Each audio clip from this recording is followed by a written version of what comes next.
Learn English through stories and 5 PDF. Adapted and modified by Kulwant Singh Sandhu. Contents: A Little Princess. Chapter: Becky. Chapter 5: Becky. Of course, the greatest power Sarah possessed, and the one which gained her even more followers than her luxuries, and the fact that she was the show pupil, the power that Lavinia and certain other girls were most envious of, and at the same time most fascinated by in spite of themselves, was her power of telling stories and of making everything she talked about seem like a story, whether it was one or not. Anyone who has been at school with a teller of stories knows what the wonder means, how he or she is followed about and besought in a whisper to relate romances, how groups gather round and hang on the outskirts of the favored party in the hope of being allowed to join in and listen.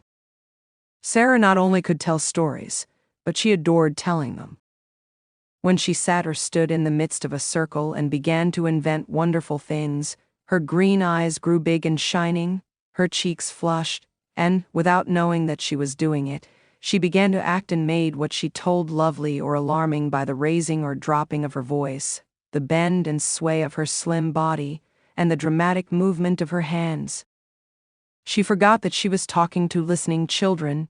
She saw and lived with the fairy folk, or the kings and queens and beautiful ladies, whose adventures she was narrating. Sometimes, when she had finished her story, she was quite out of breath with excitement, and would lay her hand on her thin, little, quick-rising chest, and half laugh as if at herself. "When I am telling it," she would say, "it doesn't seem as if it was only made up. It seems more real than you are. More real than the schoolroom. I feel as if I were all the people in the story. One after the other. It is queer." She had been at Miss Minchin's school about 2 years when, one foggy winter's afternoon, as she was getting out of her carriage, comfortably wrapped up in her warmest velvets and furs, and looking very much grander than she knew, she caught sight, as she crossed the pavement, of a dingy little figure standing on the area steps, and stretching its neck so that its wide-open eyes might peer at her through the railings. Something in the eagerness and timidity of the smudgy face made her look at it, and when she looked she smiled because it was her way to smile at people. But the owner of the smudgy face and the wide-open eyes evidently was afraid that she ought not to have been caught looking at pupils of importance. She dodged out of sight like a jack-in-the-box and scurried back into the kitchen, disappearing so suddenly that if she had not been such a poor little forlorn thing, Sarah would have laughed in spite of herself. That very evening, as Sarah was sitting in the midst of a group of listeners in a corner of the schoolroom telling one of her stories, the very same figure timidly entered the room, carrying a coal box much too heavy for her, and knelt down upon the hearth rug to replenish the fire and sweep up the ashes. She was cleaner than she had been when she peeped through the area railings, but she looked just as frightened. She was evidently afraid to look at the children, or seemed to be listening. She put on pieces of coal cautiously with her fingers so that she might make no disturbing noise, and she swept about the fire irons very softly. But Sarah saw in 2 minutes that she was deeply interested in what was going on, and that she was doing her work slowly in the hope of catching a word here and there. And realizing this, she raised her voice and spoke more clearly. "The mermaids swam softly about in the crystal green water and dragged after them a fishing net woven of deep-sea pearls," she said. "The princess sat on the white rock and watched them." It was a wonderful story about a princess who was loved by a prince merman, and went to live with him in shining caves under the sea. The small drudge before the grate swept the hearth once and then swept it again. Having done it twice, she did it 3 times, and, as she was doing it the 3rd time, the sound of the story so lured her to listen that she fell under the spell and actually forgot that she had no right to listen at all, and also forgot everything else. She sat down upon her heels as she knelt on the hearth rug, and the brush hung idly in her fingers. The voice of the storyteller went on and drew her with it into winding grottos under the sea, glowing with soft, clear blue light and paved with pure golden sands. Strange sea flowers and grasses waved about her, and far away faint singing and music echoed. The hearth brush fell from the work-roughened hand, and Lavinia Herbert looked round.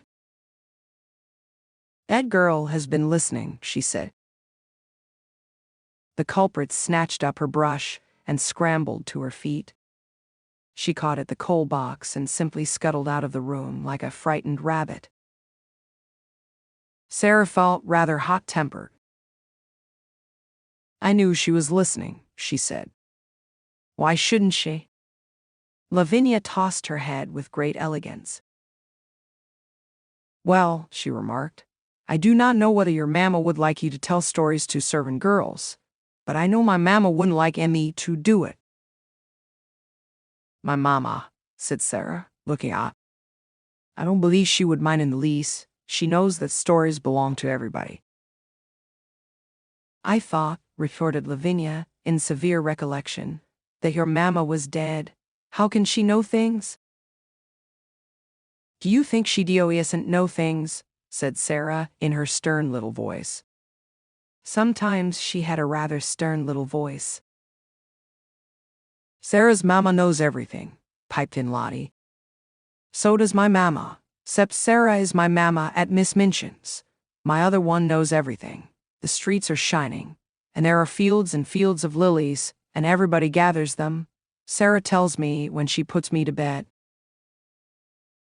"You wicked thing," said Lavinia, turning on Sarah, "making fairy stories about heaven." "There are much more splendid stories in Revelation," returned Sarah. "Just look and see. How do you know mine are fairy stories? But I can tell you, with a fine bit of unheavenly temper, you will never find out whether they are or not if you're not kinder to people than you are now. Come along, Lottie."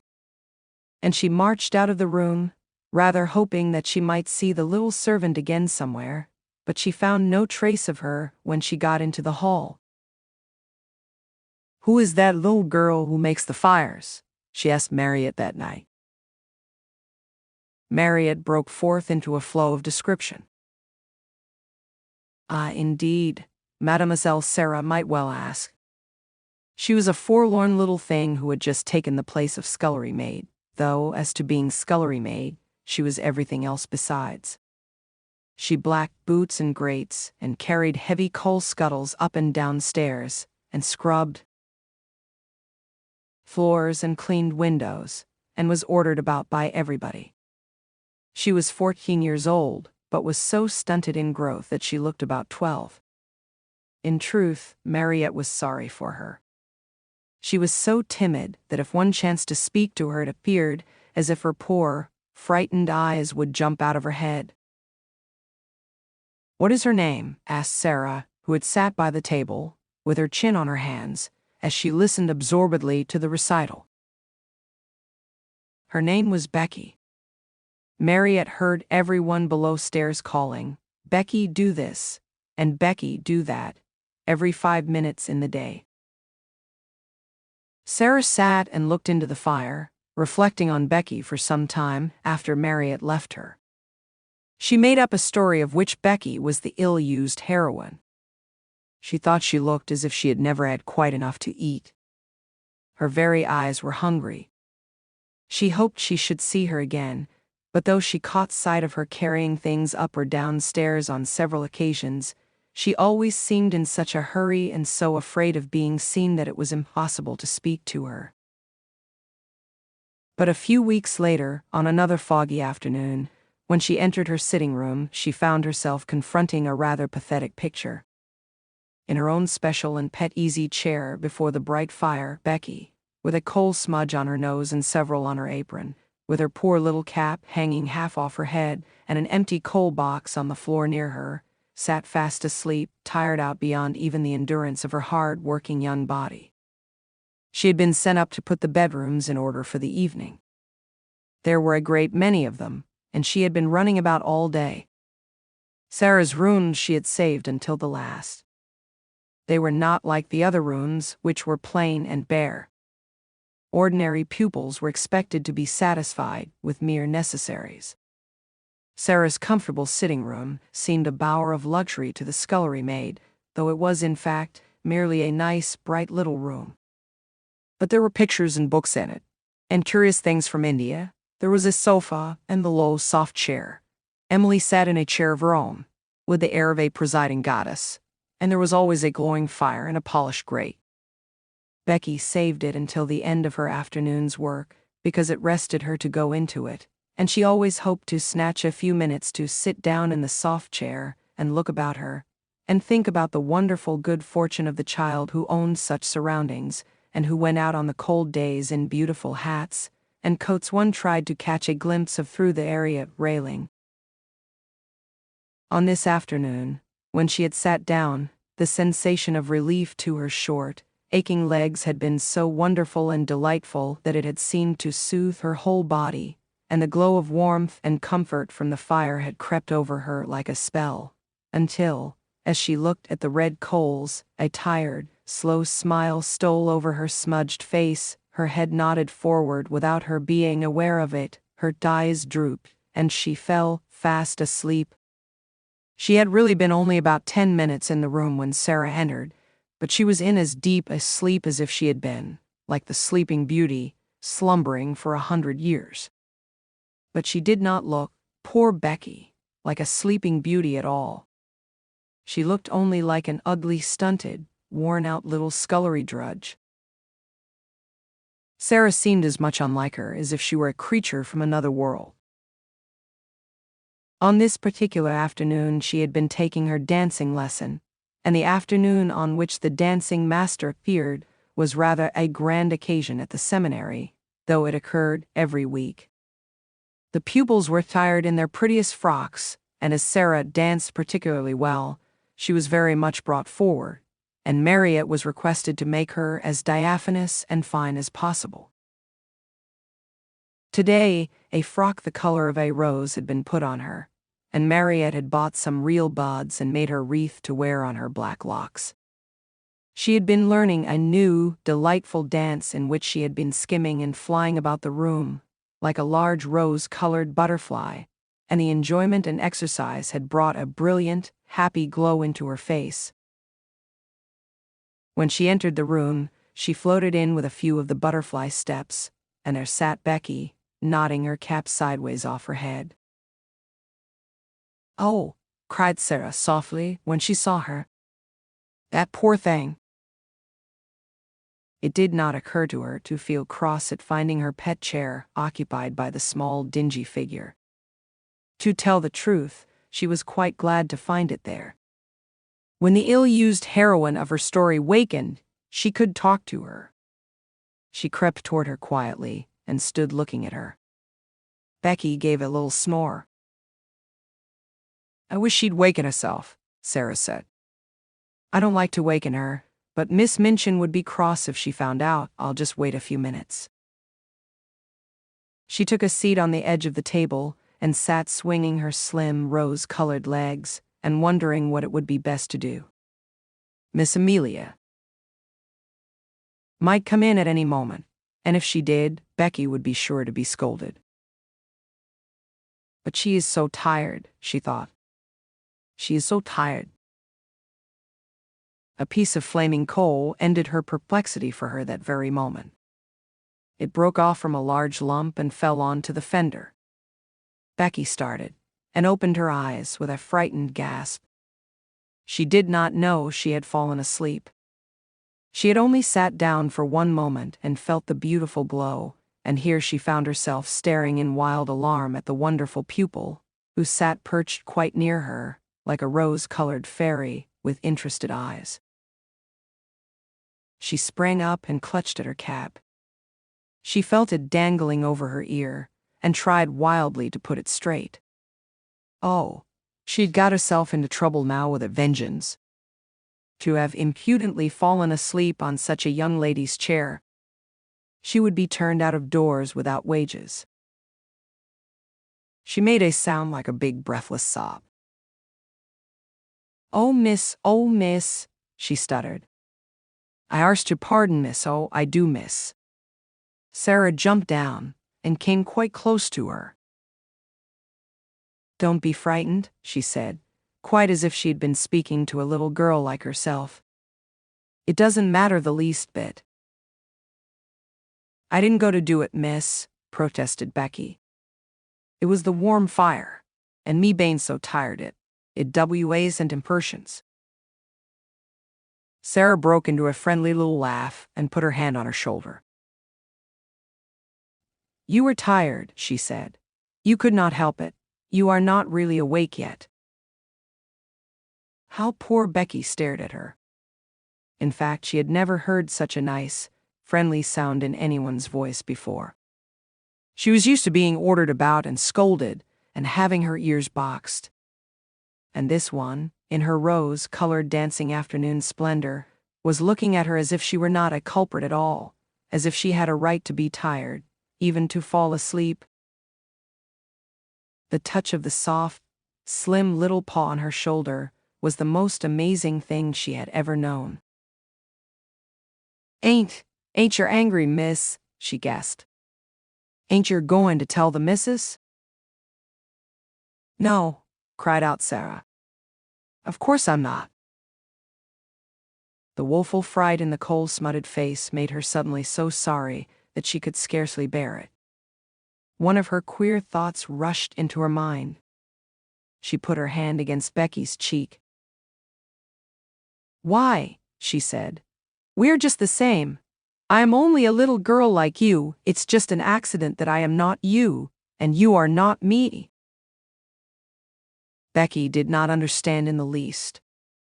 Her mind could not grasp such amazing thoughts, and an accident meant to her a calamity in which someone was run over or fell off a ladder and was carried to the orspital. A accident, miss, she fluttered respectfully. Is it? Yes, Sarah answered, and she looked at her dreamily for a moment. But the next she spoke in a different tone. She realized that Becky did not know what she meant.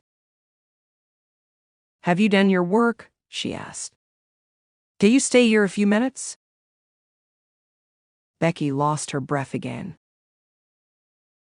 Here, Miss Me? Sarah ran to the door, opened it, and looked out and listened. No one is anywhere about, she explained. If your bedrooms are finished, perhaps you might stay a tiny while. I thought perhaps you might like a piece of cake. The next 10 minutes seemed to Becky like a sort of delirium. Sarah opened a cupboard and gave her a thick slice of cake. She seemed to rejoice when it was devoured in hungry bites. She talked and asked questions and laughed until Becky's fears actually began to calm themselves, and she once or twice gathered boldness enough to ask a question or so herself, daring as she felt it to be. Is that, she ventured, looking longingly at the rose-colored frock. And she asked it almost in a whisper. Is that there your best? It is one of my dancing frocks, answered Sarah. I like it, don't you? For a few seconds Becky was almost speechless with admiration. Then she said in an odd voice, I see a princess. I was standin' in the street with the crowd outside Covent Garden, watchin' the swells go inter the opera. And there was one everyone stared at most. They says to each other, that's the princess. She was a growed-up young lady, but she was pink all over, gowned and cloak and flowers and all. I called her too. Mind the minute I see you sittin' there on the table, miss. You looked like her. I've often thought, said Sarah in her reflecting voice, that I should like to be a princess. I wonder what it feels like. I believe I will begin pretending I am one. Becky stared at her admiringly, and as before did not understand her in the least. She watched her with a sort of adoration. Very soon Sarah left her reflections and turned to her with a new question. Becky, she said, weren't you listening to that story? Yes, miss, confessed Becky, a little alarmed again. I knowed I had an order, but it was that beautiful eye, I couldn't help it. I liked you to listen to it, said Sarah. If you tell stories, you like nothing so much as to tell them to people who want to listen? I don't know why it is. Would you like to hear the rest? Becky lost her breath again. Me hear it, she cried. Like as if I was a pupil, miss, all about the prince, and a little white mer babies swimming about laughing, with stars in their hair. Sarah nodded. You haven't time to hear it now, I'm afraid, she said. But if you will tell me just what time you come to do my rooms, I will try to be here and tell you a bit of it every day until it is finished. It's a lovely long one, and I'm always putting new bits to it. Then, breathed Becky devoutly, I wouldn't mind how heavy the coal boxes was, or WT the cook done to me if I might have that to think of. You may, said Sarah. I'll tell it all to you. When Becky went downstairs, she was not the same Becky who had staggered up, loaded down by the weight of the coal scuttle. She had an extra piece of cake in her pocket, and she had been fed and warmed, but not only by cake and fire. Something else had warmed and fed her, and the something else was Sarah. When she was gone, Sarah sat on her favorite perch on the end of her table. Her feet were on a chair, her elbows on her knees, and her chin in her hands. If I was a princess, a real princess, she murmured, I could scatter generosity to the public. But even if I am only a pretend princess, I can invent little things to do for people. Things like this. She was just as happy as if it was generosity. I'll pretend that to do things people like is scattering generosity. I've scattered largesse generosity.